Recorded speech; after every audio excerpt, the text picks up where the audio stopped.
Welcome, everybody, to another episode of the Elevate Speaker Series. I am so excited to have together today the group responsible for the new series, The Crux, the new series from the North Face. We have Kaki Orr here. She's the creative director of the North Face. How's it going, everyone? Right hand, Kaki. We have Cole Sax and Phil Hessler here, who are founders of Think Less, an award-winning creative studio. Cole and Phil, thanks for being here. And of course, we have Amanda Morrison. She's the director of development at Little Monster Films. You might be familiar with them, films like Free Solo, Naiad, The Rescue, Meru, all kinds of great work coming out of Little Monster Films. So welcome to our panel. We're going to jump right into this. Cole and Phil, this was sort of, your inspiration here in the development of this. So, maybe let's start with the two of you giving us a little background on what the Crux is, first of all. It's, honestly, thank you for sending me the links. I've been so enjoying the series. It's super compelling.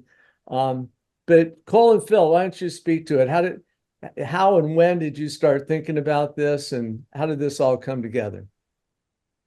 Sure, yeah, I can jump in. So the Crux, essentially it's like a follow doc embed series that follows, the world's best competitive climbers through the Olympic qualifiers right before this coming Olympics, which is about a month away. And the way that this really started is during the last Olympics, Cole and I made a film called World Debut. It told the story of how skateboarding, surfing, and rock climbing grew from these like fringe activities to becoming part of the Olympics as the new sports that were inducted. And that was much more of like a retrospective film with a lot of archive and, interviews from experts and people like Tony Hawk. So when we were looking at the next projects that we wanted to do, we were really inspired by, the success of series like Drive to Survive, the Formula One series on Netflix, and then like how that format was applied to a lot of different sports like tennis and golf that came from there. But Cole and I, we come from the action sports world. So we were really passionate about like, how can we take that format and apply it to these sports like skateboarding, snowboarding, freestyle skiing, or climbing. And climbing was the one where the pieces really started to fall into place based on the relationship that we had with the IFSC, who organizes all the World Cups. And it really felt like in these last few years that climbing has been having like more of this moment in pop culture, with films like Free Solo and The Alpinist really breaking through to a mainstream audience. So that was the one that we felt like, had the most potential to become what it is now. And from there, we reached out to Little Monsters, because I had known Jimmy from growing up in Jackson, and they just became the first partner on it. We went to Switzerland, shot the World Championship, which is the biggest climbing event, and then created a sizzle from that. And then pretty quickly, the North Face came on board afterwards as our brand partner. I'm just going to add a footnote to that for those who don't know, when he's referring to Jimmy Chin at Little Monsters. So check him out if you've watched Free Solo. You know who Jimmy Chin is for sure. Cole, tell us how the two of you guys went from this idea of creating the series to going to Little Monsters and then the North Face. And Kaki can speak to that too. Because really, the people on here are filmmakers themselves and brands, and this process of how an idea goes to ends up becoming a series. That evolution is very interesting to all of us. Yeah, it's really just one big puzzle piece and trying to figure out how it can all come together. As Phil mentioned, through our relationship with the International Federation of Sport Climbing and the last film we made, we reached out to them and we said, hey, this seems like it could be a compelling idea. I personally love sport climbing and just indoor climbing in general as well. And they held a World Cup event here in Salt Lake City. So it was a casual kind of email pitch, if you will, to them saying, could we get access to this World Cup event? 4 of us, we can go shoot, introduce ourselves to some of the athletes, and just try to figure out if there's something interesting there. Because a lot of times when you embark on this stuff, it's kind of this touch and go game of how much time and resources do you want to invest in something before really understanding if the right ingredients are there.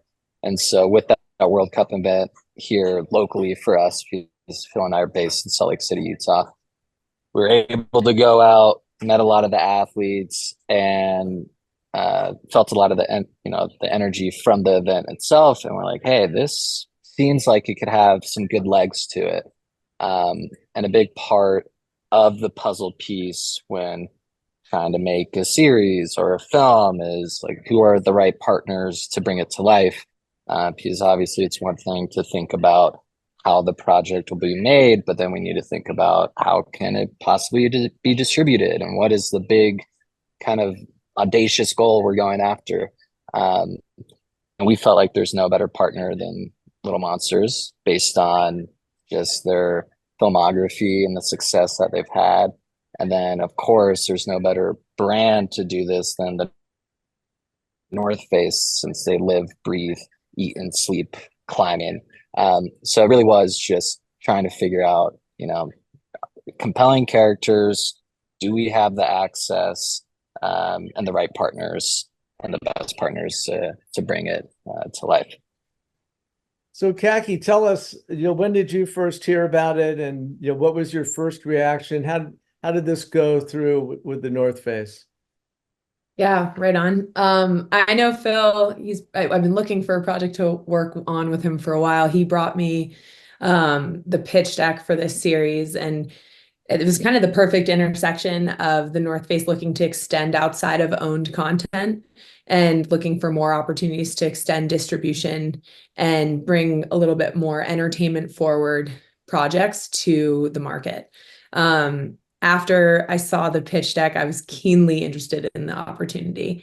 They had already put together, they'd already had gone on to two climbing events and had shot a solid amount where you could they definitely captured the ethos of what they were going to bring to the table. And I could see that the opportunity giving this insider's look to an otherwise pretty unknown world of indoor and competition climbing.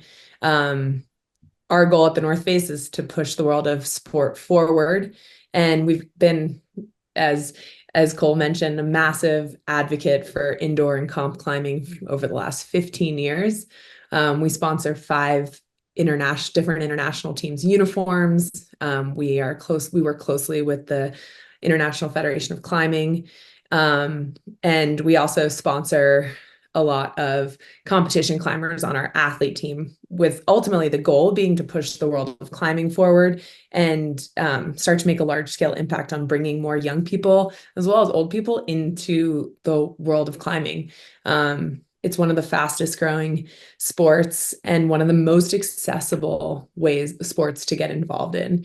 Indoor climbing gyms are popping up in urban centers and all over the country, and we want to continue that journey. So we saw the opportunity to give this insider's look into what competition climbing is all about, especially as we crest into this Olympic year and people are really curious about what this sport is all about.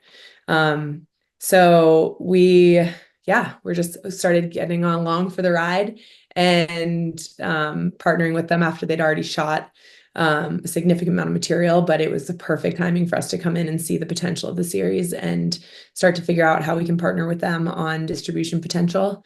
We were right away excited by the pairing of where the North Face was and wanting to make different investments and search for broader distribution, as well as bring the entertainment world of indoor climbing to our consumers and to people who have no idea what indoor climbing is about.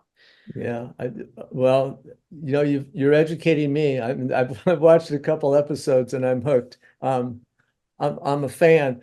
Speaking of fans, tell us, what is the fan base for this sort of thing? Who are they all climbers? I mean, I'm now a fan because I saw it. So I think once you see it and experience it, you understand how great these athletes are and how great the challenges are that they put themselves through. But it seems like a huge opportunity for this fan base to grow dramatically here over the next year and with the Olympics as well. So who's watching now, and tell us a little bit about the audience. Maybe Amanda, maybe you could speak to that since you're involved in the distribution part of it.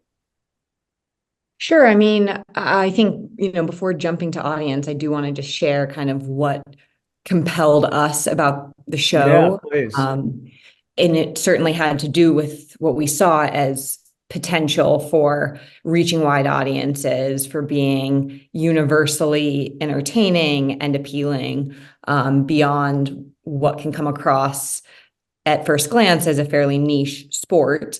I think films like Free Solo that really kind of changed the course of Chai and Jimmy's career have illustrated that climbing is widely appealing and extremely exhilarating to watch and pulls audiences into a new world. And that is part of the draw of the sport, is that it's less familiar and it's bringing people into this new world. And then that paired with what Kaki was talking about, that it's a growing sport. So it's not just a niche sport, but the daily uptake in participating in the sport is pretty astonishing. And so it's really at this moment where it felt like if you can embed in the circuit and among the most elite climbers, that you're capturing a sport, kind of having a moment and becoming something. And that's always exciting as documentary filmmakers, is capturing change and capturing a moment that we'll look back on later, and really be able to feel the value of having captured that in real time. And then kind of in addition to that, I think similar to Kaki, we saw the materials, and that's when we wanted to get involved. I think in abstract, typically when we receive pitches, it's hard to come on board a project without really seeing the proof of concept, and more than a proof of concept, like full access and exploration of character. And at Little Monster, we really emphasize character in all of our projects. And so if we're going to do a sports film or a sports series, it needs to be more than it being a world that's interesting, but it needs to have people that pull you in. And Phil and Cole, that you have a wealth of riches, don't you? These clients are such characters. They're amazing. And that came across pretty early on, through the casting process that Phil and Cole did. And so I think like it was really that piece of it. The access is certainly unique, but that they had identified these wonderful characters, gained their trust, started to film with them, that made us really confident in the team and in the vision of the project. So that's kind of why we got excited about it and why we got involved. I think, I do want to talk about distribution. I don't know if anyone else wants to talk a little bit more about audience specifically and who. I think we can come back to distribution part of it too. I've got another question for Cole and Phil is, you guys went out on a limb here, didn't you, to go shoot all of this content without knowing that it had a home to begin with. Is that right? How long did you shoot and what was that process? Yeah, so we did that initial shoot in Salt Lake where we shot for 2 days, and that was kind of like laying the groundwork and building the relationship with the IFSC to be able to give this access. Because another thing is, all these climbers are in something called isolation before the event, where they can't have their phone, they can't look at the wall or anything like that. They've never let any filmmakers or any production teams shoot that before. So this was the first project that they allowed us to have that access, which was really special. But when we went to Switzerland and to the World Championship, which is the biggest competition in the climbing world, happens every 2 years, we spent 10 days there. And prior to that, we had done, 2 weeks of calls with all these climbers to really get a sense of them, of their character, of how compelling they're going to be. So once we were embedded there, that gave me a really strong sense of just what these characters are like, the dynamics of this world. And as Amanda was saying too, the fact that more money is coming into climbing, that it is becoming more competitive, that it's a big change just culturally. in the sport, where the climbing world is very supportive of athletes all in all. But as these sports grow, like just the drama, the dynamics start to change naturally. So that was really interesting. But yeah, and a big piece of it too was like the IFSC, they put up some money and then we split the cost with them to go to Switzerland and do that shoot. And I think a big difference just between like the branded content and the unscripted world is the more that you take a risk and go out and like create these materials that show really what the series is, who the characters are, like that's the way that Cole and I have gotten traction on, you know, every major project that we've done. Whereas in the branded content world, often you're just coming like with an idea and a pitch. But I think if you want to make a series or a feature, like you need to do that to get it sold or to get big partners on board and take that risk. What a great piece of advice that is. I mean, how many brands are looking at pitch decks that don't have any character development in them and just, you know, asking for funding. Like, we'll go find the characters. And also from the North Face side, we have such a, like, I personally have a close relationship with our athlete team and understand the nuances and the competitiveness of what these athletes are going through, especially since we have a lot of athletes on our team who are qualifying for the Olympics. So I've been adjacent to some of the drama, the competitive spirit, everything that these athletes are going for and what they've been up against over the last couple of years as the rules and the systems of how they qualify and what they're up against have changed over the last couple of years. And so along with the character development of some of these athletes, most of the athletes featured in the project are not North Face athletes, which is outside of when you look at like traditional branded content or projects that would be pitched to us, they're typically rooted in our athletes who are already aligned with our team. What was keen about this was the opportunity to explore all the characters outside of North Face athletes while also understanding that like the core and the mindset of who a lot of these competitive athletes are already. So that was awesome. Yeah. Do you want me to answer Don's question really quickly about how important it was? Yeah, go ahead, Kaki. I think we know Little Monsters Don Meek had this question. Why don't you repeat the question? The question was just how important was it that Jimmy Chin is a North Face athlete? And I think that on our end, we know Little Monsters well through my relationship with Jimmy and through our TNF relationship with him. But for this project, we think Little Monsters is an amazing production company, and we loved that they were already attached to the project. But as far as Jimmy specifically relates to it, is almost irrelevant because the content itself and the opportunity for the show extended beyond anything related to our relationship with Jimmy. But we can't dismiss that Little Monsters is an extension of something that he's built, but it's an amazing company. So there's a little bit of nuance there, but specifically, if we were to look at this point blank, it had nothing to do with Jimmy directly. Yeah, well, thanks for that. Josh Ryman had a question here. Josh, if you want to come on and ask it yourself, that's fine. Are you there? Turn on your video and there you go, and unmute. There we go. Zoom. We all use so many platforms. Nice to see everybody. Thanks for a great conversation today. When Bill, you were talking about or it was mentioned about the casting process and stuff, and I know how important the pre-interviews can be, and how also it can be a little bit tricky in framing it for the people you're talking to. And I'm just kind of curious but it's also so critical to the ultimate product. And so wondering if you could just kind of talk for a project with this particular kind of context and scope.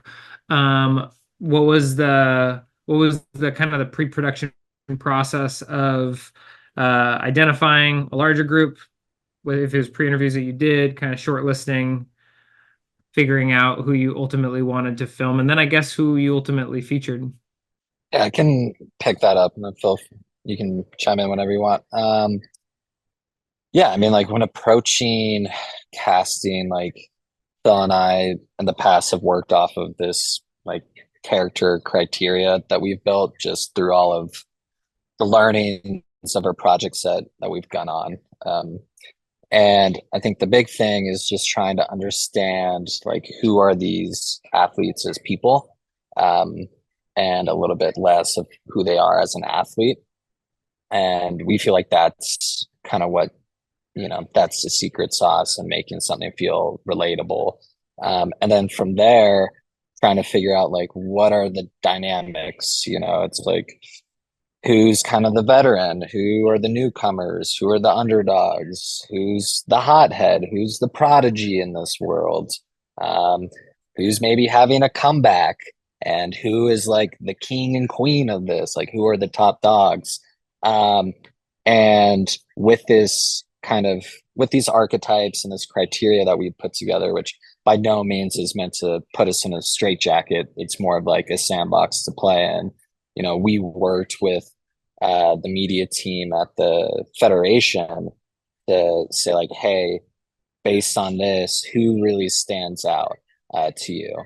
And they have a list essentially of like registered athletes for each of these events, and then we can look back at like historical rankings and try to put some of those pieces together.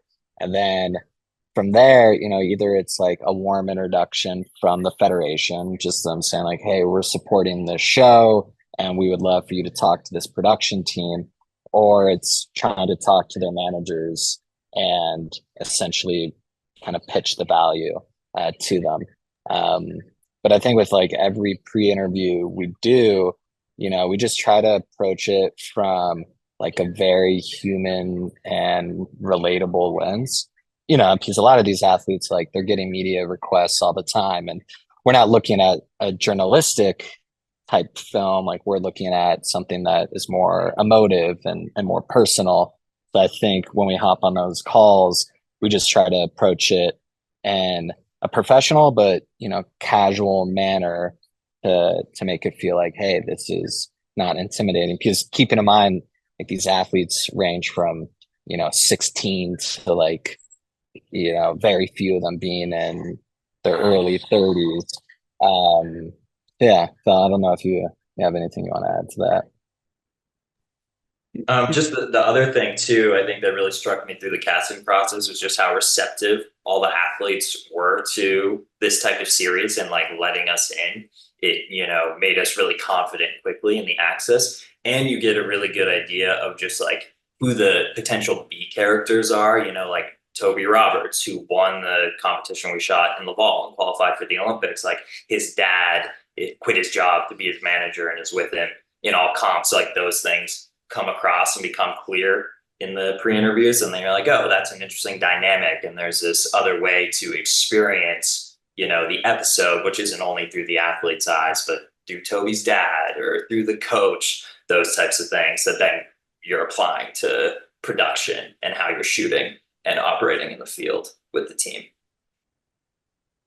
Well, thanks, you guys. Other thing I'll just add real quick to it is the cool thing about this sport is like the female climbers are way more badass than the male climbers. Like they climb super hard and they're top of their game. Like you look at someone like Yanya, who is, he's the GOAT in this world. So I think that was also another really cool aspect because especially in like these counterculture sports, it's kind of like easy for it to be very like skew very male heavy and male dominated. So that was another super enticing aspect of this one. So describe to us the series then. Is like how many episodes, how long are they? What did you follow? Will there be any continuation at the Olympics this year? Talk to us about what the end result of this series is. Yeah, it's interesting because it evolved, and I think both Amanda and Kaki can also speak to this because our initial idea was like we wanted to pitch this as like a 6 to 8 episode series where each of these were 45-minute hour longs, similar to how it's structured on like these Netflix or HBO type sports docs. And that was a big piece too of like having a partner like Little Monsters in terms of the unscripted world, being able to take it out through the traditional routes and pitch the streamers. But then when it didn't get purchased initially by a major buyer, we had the conversation with Kaki of, well, we've shot all this leading up to the Olympics. Like this is the moment to use this footage is going to be ahead of the Olympics. So what can we do with it in this space. And then we consolidated that to create this 4-part series where each episode is 20 to 30 minutes ultimately. And then Little Monsters helped facilitate introduction to National Geographic to distribute it ahead of the Olympics. So it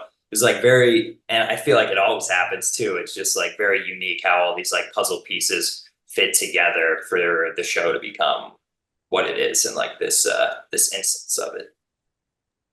And I don't know, Amanda or Kaki, if you guys want to add anything.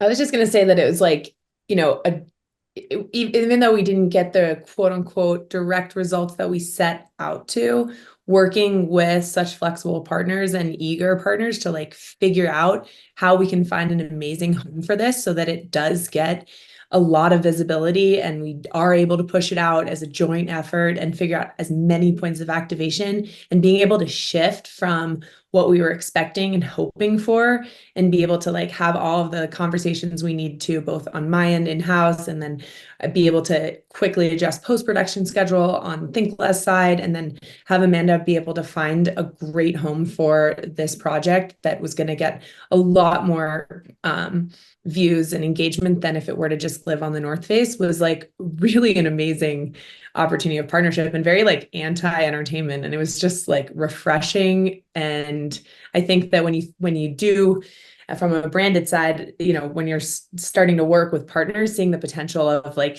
how it's going to shift and who you're working with and how to maximize the opportunity regardless of like releasing expectations and knowing that who you're partnering with are also along for the ups and downs and figuring it out to the best possible potential was one of my favorite parts about this project. Yeah, I'll add to that, unless you have a follow-up, Rick. No, please do, Amanda.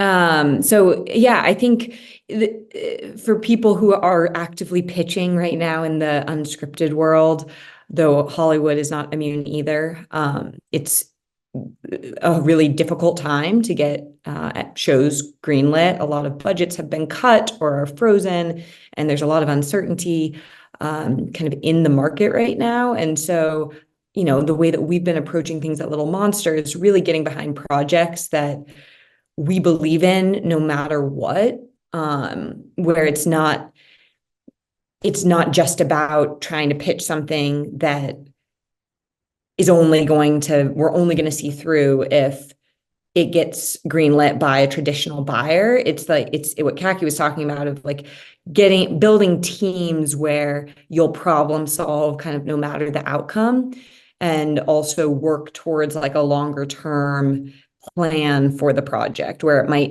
things are no longer getting greenlit off of a like 2-page paper pitch. You have to really go and do the work and manifest the reality for things to get picked up. So we certainly were responding to this trend at Netflix and other streamers that are investing heavily into the sports space and in this all access embed show format. But beyond that, I think, just really amplifying the storytelling that we saw is really important. And so when this kind of intermediary or more creative outcome and result for the project became our reality, in part because of the Olympics being this ticking clock, and the stakes of what Phil and Cole shot are really centered around the Olympics. We committed to getting it out into the world before the Olympics, even if that meant going digital. But the one other thing I'll say about distribution right now is the digital space is a very new opportunity. And I think an interesting alternative to traditional streamers, especially when you just look at where people are consuming their media. YouTube is the most watched streaming option. It's more so than Netflix. It accounts for, I think, like a quarter of all streaming, and Netflix is almost a quarter as well. But YouTube is above that, and National Geographic has 25 million subscribers on their YouTube, and just offer this amplification mechanism for the show that was really exciting, even if, as Phil said, we were developing it for kind of a longer term streaming play, this became something that felt very exciting to all of us. Well, tell us about your current state of the distribution. I know you have this with Nat Geo. So when does it start, and what the audience, the channel, the Nat Geo channels that will be reached? Sure. So I mean, as far as conventional distribution goes, we pitch, get a production partner or a financier on board. That's what you would take to a streamer to pitch a larger show. In this case, with the digital team, they came on much later in the process, once Phil and Cole and Kaki had really figured out what the modified version would be, and we pitched it to them as that modified version, also leaving some room for flexibility if we wanted to hear from them what works best on their channel, and be willing to work within those kind of parameters. But ultimately the 4-part series was for 20-minute episodes, was what was pitched. And so the distribution will be on their YouTube page, and then they amplify across their social platforms. And they have a huge following on Instagram, and there'll be TikToks. And so it's really like this multi-dimensional distribution when it's housed on the digital platform. Well, I'll remind everybody here on the Zoom that they'll see it on the big screen at Sundance on July 24th with all of the panelists present. So really appreciate you bringing it to Sundance with us next month. Anybody else, if you want to just put your hand up and ask a question? I think, is Zach Williams still on? Yeah, I'm here. Yeah, go ahead, Zach. Thank you. Guys, thank you for all the insight. This is super helpful. Just for context, I'm on the production side as well. And so it's just curious to me, like how, obviously when you go into shooting a sizzle or something like that, you guys are sort of self-funding something like that. But at what point do you bring in funding from, whether it's North Face or whether it's any other streaming platform, et cetera? Like how do you guys approach that, both specifically for this project and then in general for other types of projects like this that you might work on? I mean, every project is like a little bit unique, but what I've found and what we found with these like sports projects where they're very dependent on a competition schedule that's not going to move, like that becomes really valuable to whether you're pitching it to a streamer or to brands, because it's like this event is not going to move whether we make the show or not. So that becomes like a good just like timeline to be able to get an answer for bringing on partners, which is really helpful. And I think with this one, I mean, North Face was like the perfect partner for this, and Kaki was totally aligned in like the potential of what this series could be outside of just, like a shorter form branded content play. So that was a lot of the conversations early on and the conversations that we had with Little Monster. And then, I mean, the North Face was amazing too, just from like a creative side. They gave us like a ton of trust to go and produce this, and shoot this and create this the way that we envisioned. And I think the team that we had behind that too was like a big piece of that trust. We did bring on Nanook Walter, who directed 4 seasons of Drive to Survive. He was a pretty integral part of the production on this. But it varies based on the nature of the project. But this one, came together the way that it did based on the alignment of all the partners. And like we had to shoot for these Olympic qualifiers. Otherwise, you don't have a series. So it was like 3 months of really intense production on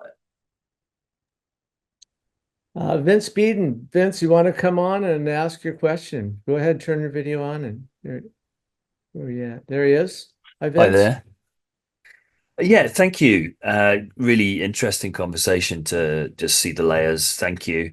I'm interested in sort of just seeing where where the responsibilities split between a production company like yourself, Think Less, and then Little Monster Films.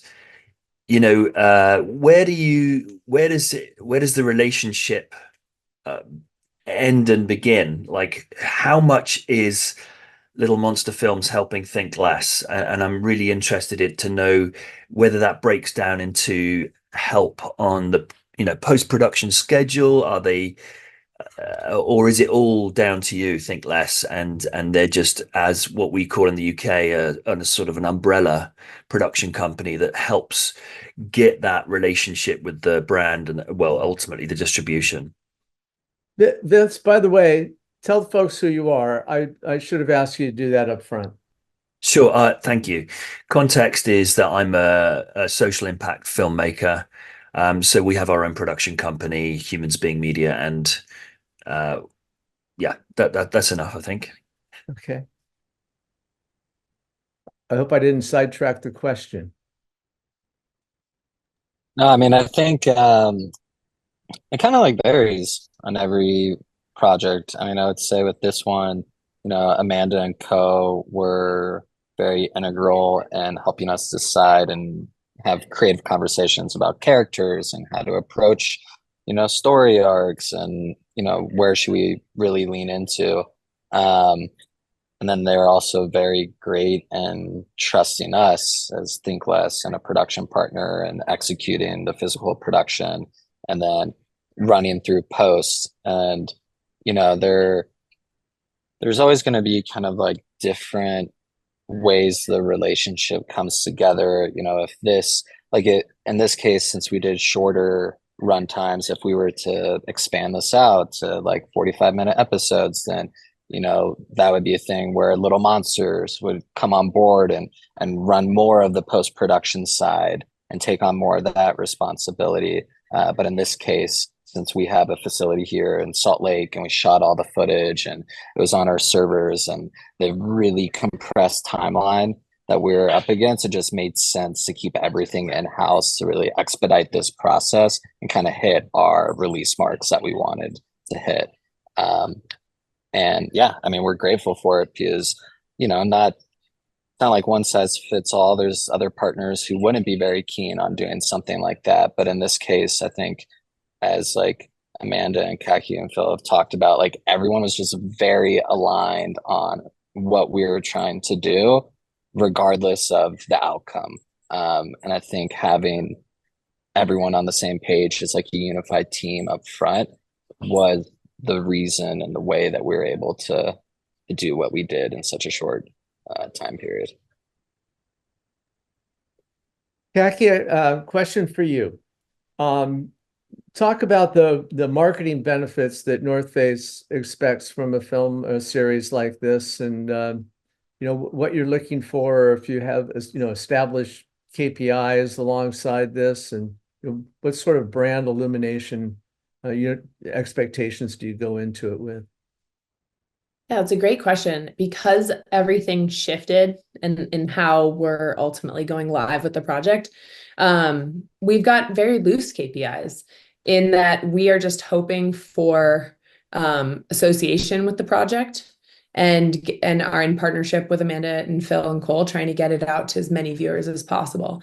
And through when we look at KPIs, there isn't a direct line back to the brand. More importantly, there's a direct line back to the sport.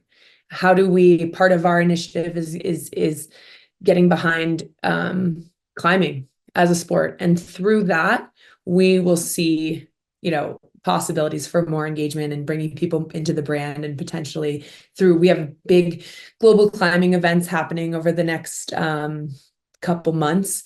We have an event in Shanghai and London, an event in New York. They're big, and we've always had big global climbing days, and we're going to be premiering the couple episodes of the Crux at our New York Climbing Festival on August 23rd. But again, our KPIs really are about bringing more people into the world of climbing and giving people behind the scenes look.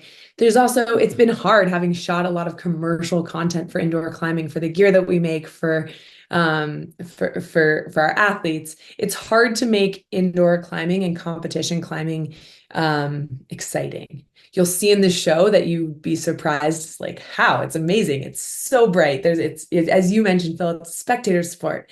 But from the brand experience and the commercial experience, it's been pretty stagnant on how we market to our directly to our consumers that climbing is, this amazing athletic sport. And so I think that just giving it a totally different perspective and reaching a broader audience is an incredible opportunity for not only the sport, but the brand and the impacts that we have thereafter. Where is the sport going, by the way? I mean, here we are in the Olympics. You say it's the fastest growing action sport. Do you see, are there going to be teams, high school climbing teams, and, and the international aspect of this? I think that the star of the show is from Slovenia, right? Very, very strong climbing in Europe and Eastern Europe. Anyway, that's a convoluted question, but where is this whole sport going? And is the US like kind of lagging in interest in it? That's a whole bunch of questions in one. I think so. If you look at like an epicenter like Boulder, Colorado, they were probably like on the forefront of like team climbing even 15, 20 years ago. And there are, if you look at it, like a lot of the different climbing gyms, especially some really well-established ones, there's a lot of climbing teams in the US. The difference is that with other participatory sports is that there isn't broad access to even, some parents even knowing that climbing exists or that it can be a team sport or that there is an activity to put their kids in a climbing gym. So I think that we're at a really interesting crux, if you will, on how, climbing is socialized and made aware of to parents and as well as youth on how to get involved. But since I've been a part of that world for a long time, there's climbing teams everywhere, and it is a huge growing youth sport. But I think that there's just a line where you have to have a direct introduction to it at this point, whereas parents are just organically looking for a soccer team to put their 5-year-old on, and so I think that that's the moment we're in right now. And I think the Olympics is going to, especially this year, now that they've gotten their structure correct and there's just a lot more buzz around it, and hopefully informed partially by this series. But I think that we're at a moment of really propelling the sport forward, and and kids might watch the Olympics and be like, I want to do that. And it's available. It's just that you got to seek it out a little bit. Yeah. Interesting. So when does the series launch publicly? When can people see it? Launches on July 10th. On July 10th. Okay. And will you drop all 4 episodes at that time? We're going to be dropping 2 episodes at a time. The first 2 episodes are on July 10th, and the second 2 episodes are on July 16th.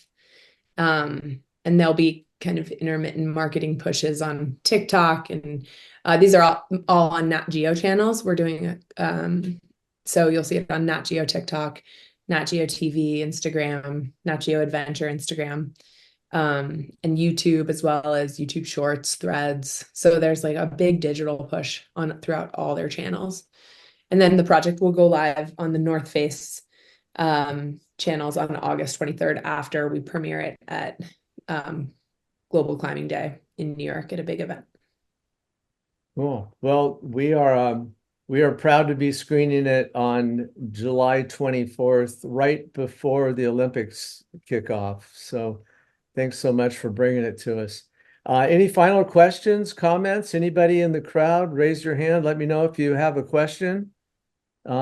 Any comments, Amanda, Phil, Cole, Kaki, that we haven't touched on that you'd like to? Going. All right, everybody. Well, thank you so much for all of this. We're really treated to see this series on the big screen at Sundance. So thanks for that. It'll be a great night. Look forward to seeing you all in Utah shortly. Okay, thanks everyone.